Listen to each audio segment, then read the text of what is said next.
नहमदुहु व नुसल्ली अला रसूलिहिल करीम अम्मा बाद फ़अऊज़ु बिल्लाहि मिनश्शैतानिर रजीम बिस्मिल्लाहिर रहमानिर रहीम।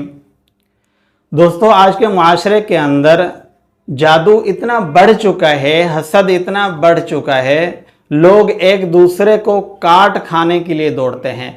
अगर किसी को थोड़ा खुशहाल देख लेते हैं तो बस हसद उनके दिल के अंदर आ जाता है, भर जाता है। अगर आप किसी को खुशहाल देखते हैं तो बजाय हसद और जादू करने के आप उसके लिए मज़ीद दुआ करें, अल्लाह रब्बुल आलमीन उसको मज़ीद अच्छे से अच्छा दे। जब आप उसके लिए दुआ करेंगे तो अल्लाह रब्बुल आलमीन पहले आपको देंगे, फिर उसको देंगे।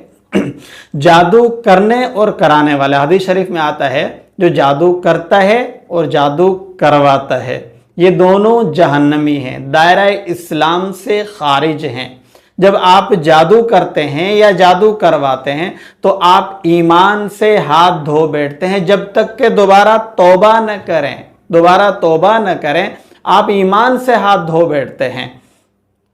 और जादू करने और कराने वाला, उसका अंजाम बहुत भयानक होता है और वो अल्लाह के ग़ैज़ो ग़ज़ब के अंदर आता है, अल्लाह की पकड़ के अंदर आता है। हमेशा वो बेसुकून रहता है, हमेशा किसी न किसी मर्ज़ के अंदर वो घिरा रहता है।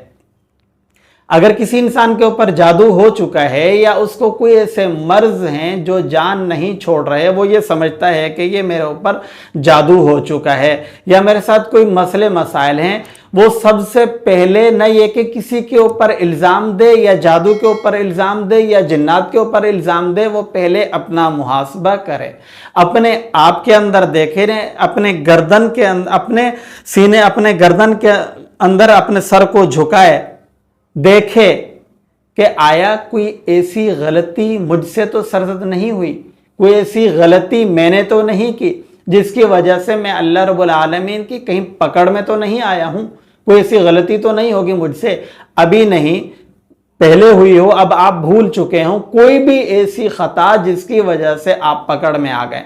और अगर कोई ऐसा मर्ज आपको लाहक है, आप देखें आप इस मर्ज की वजह से दीन और इस्लाम से, अल्लाह रब्बुल आलमीन से दूर हो रहे हैं या अल्लाह रब्बुल आलमीन के नज़दीक हो रहे हैं, अल्लाह रब्बुल आलमीन की मोहब्बत पाने का जो मर्ज है वो अल्लाह रब्बुल आलमीन की मोहब्बत पाने का ज़रिया हो रहा है या अल्लाह रब्बुल आलमीन से आपको दूर कर रहा है, आप ये देखें। अगर दूर कर रहा है फिर आप अपने गिरेबान में झांकें, कहीं ऐसी कोई गलती, कोई ख़ता तो नहीं है। अगर आपको याद आ जाता है तब भी ठीक है, नहीं याद आती तब भी आप तौबा और इस्तिग़फ़ार करें। या अल्लाह, मुझे नहीं पता, अगर कोई गलती जाने या अनजाने में हुई है, मैं उस सबसे तौबा और इस्तिग़फ़ार करता हूँ।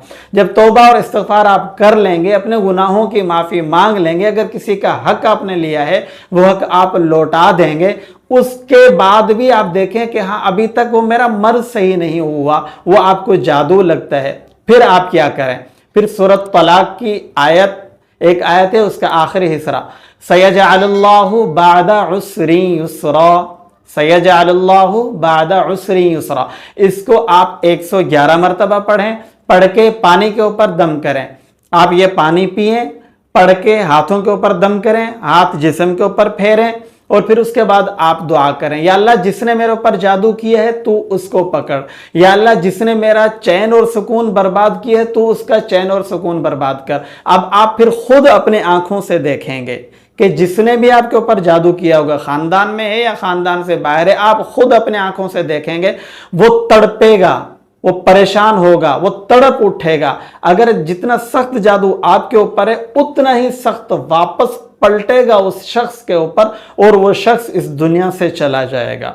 ये अमल करने से पहले भी आपने 11 दफ़ा दुरूद शरीफ पढ़ना है और फिर 111 मरतबा इस आयत को, सयजअलुल्लाहु बअदा उस्री युस्रा, फिर आपने दोबारा 11 दफ़ा आखिर में दुरूद शरीफ पढ़ना है। ये पढ़ के आपने ये अमल 11 दिन तक करना है। इस अमल की आप सब हजरात को खुसूसी तौर पर इजाज़त है। अस्सलामु अलैकुम व रहमतुल्लाहि व बरकातुहू।